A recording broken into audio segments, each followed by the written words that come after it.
السلام علیکم میری پیاری بہنوں اور بھائیوں، امید ہے آپ سب خیریت سے ہوں گے۔ میری آج کی ویڈیو ہے خواب میں خربوزہ دیکھنا، خواب میں سبز خربوزہ دیکھنا یا خواب میں میٹھا خربوزہ کھانا کیسا ہے۔ اس خواب کی کئی ساری قسمیں ہیں مگر ہم آپ کو اس کی چند تعبیریں بتائیں گے۔ ویڈیو شروع کرنے سے پہلے میری آپ سے گزارش ہے کہ میرے چینل خواب کی تعبیر کو سبسکرائب کر لیں تاکہ آنے والی نئی ویڈیو آپ تک آسانی سے پہنچ سکے اور آپ اپنے خواب کی تعبیر جان سکیں۔ اماموں کے امام حضرت امام ابن سیرین رحمۃ اللہ علیہ نے ارشاد فرمایا ہے کہ خواب میں خربوزے کا دیکھنا یہ بیماری کی دلیل ہے۔ خواب کے اندر اگر کوئی شخص دیکھے کہ اس نے خواب میں میٹھا، شیریں اور سبز خربوزہ دیکھتا ہے، صاحب خواب کو صحت اور تندرستی ملنے اور نفع حاصل ہونے کی دلیل ہے۔ خواب کے اندر چھوٹا خربوزہ دیکھنا یہ بڑا خربوزہ دیکھنے سے اچھا ہے، بہتر ہے۔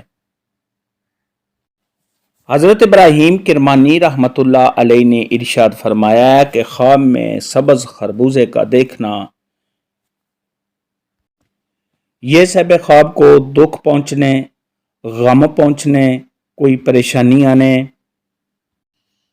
اور ایسا خواب دیکھنے والے کو زوال کی طرف اشارہ ہے۔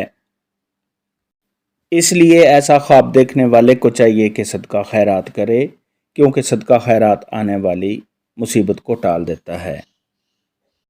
خواب کے اندر اگر کوئی شخص دیکھے کہ اس کے سامنے بہت زیادہ خربوزے پڑے ہوئے ہیں تو یہ اس بات کی دلیل ہے کہ صاحب خواب غم میں مبتلا ہوگا اور صاحب خواب پریشان ہوگا۔ حضرت جابر مغربی رحمۃ اللہ علیہ نے ارشاد فرمایا ہے کہ خواب کے اندر اگر کوئی شخص دیکھے کہ اس نے خربوزوں کے موسم میں خربوزہ دیکھا ہے تو یہ صاحب خواب کو بہت زیادہ نفع حاصل ہونے، کامیابی ملنے اور اگر غیر شادی شدہ دیکھے تو شادی ہونے کی دلیل ہے۔ اور ایسے شخص کو کوئی نہ کوئی خوشی ملنے اور عیش پہنچنے کی دلیل ہے۔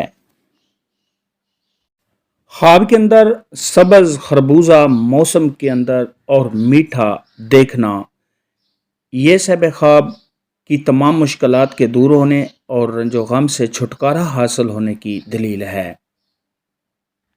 خواب کے اندر اگر کوئی شخص دیکھے کہ اس کے پاس کسی نے بہت زیادہ خربوزے رکھ دیے ہیں، صاحب خواب کو دے دیے ہیں، تو یہ اس بات کی دلیل ہے کہ صاحب خواب کو کسی سے غم اور پریشانی پہنچے گی۔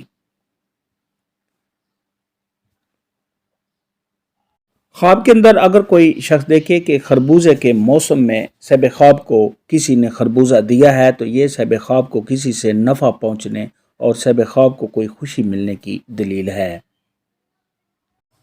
خواب میں خربوزہ دیکھنے کے متعلق آج کی ویڈیو میں اتنا ہی تھا۔ اللہ حافظ، دعاؤں میں یاد رکھنا۔